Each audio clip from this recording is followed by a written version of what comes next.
Hello, I'm Todd Mortenson, and this is my family, my wife Deb, my sons Quinn and Jack. We are the 2011 Leopold Conservation Award winners. I hope you enjoy the tour of our ranch.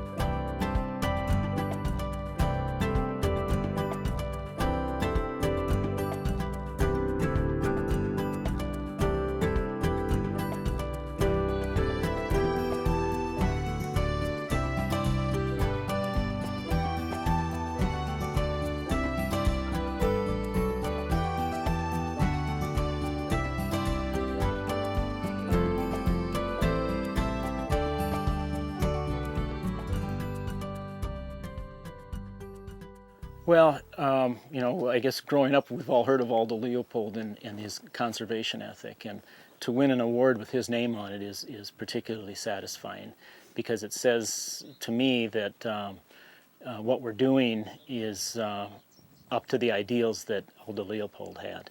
And the things that we have done here have helped in the ranching operation. I don't feed my cattle very much. I don't have to buy a whole lot of inputs. Why? Because I'm taking care of the land, and the land is providing those cattle with what they need.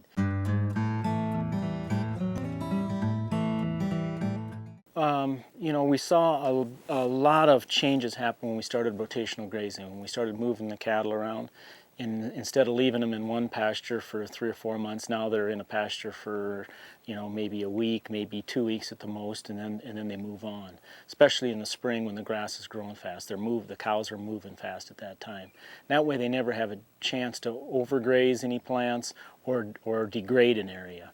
And especially around riparian areas, you'll really notice a change in those in a hurry. Actually, the control of those areas, or the restoration of those areas, starts on the uplands. You can't degrade your uplands, farm all your uplands or abuse your uplands and then have your riparian areas be healthy. You've got to, they're tied into a system together. So what we've done is take particularly close attention to those riparian areas with our grazing management. You go into an area, and if there's some riparian areas in a pasture, you monitor those, and when the cattle start having an impact in that area, you get them out.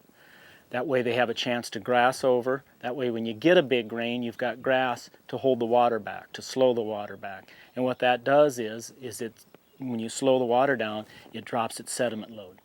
What we've done is we've grown grass and sedges and stuff in the bottom of these draws, let those come back in, and those put the brakes on that water and make that sediment stop. It's great for the cows. You've got trees coming in down there. That's great protection for the animals in the wintertime, not only for the animals that I grow, but for all the deer, and the pheasants, grouse, prairie chickens, everything. Just love that vegetation, especially during, the wintertime. This draw behind me is called Todd's Draw, and when Dad first saw it in the early 40s, there weren't any trees on it, and it was basically just a straight walled wash. You'd get 1.5 inches or an inch of rain, and the water would gush down it and be off the place in a matter of hours. So now you see it, and there's a whole bunch of trees in it. We put some dams in it in the 50s to slow the water down and to hopefully soak it up. And you can see all these trees behind me are a result of putting all that water underground. And that's what we try to do here, is put more water down into the sand layer and have it come out wherever it's going to come out. And you can see those spots where it comes out by the trees. And this area here is it's at a kind of at what they call a max canopy. There's very little more that can go on in there. There's very little more room for trees to grow. And that's happening all around the ranch, all along the edge of the flat. There's trees like this coming in.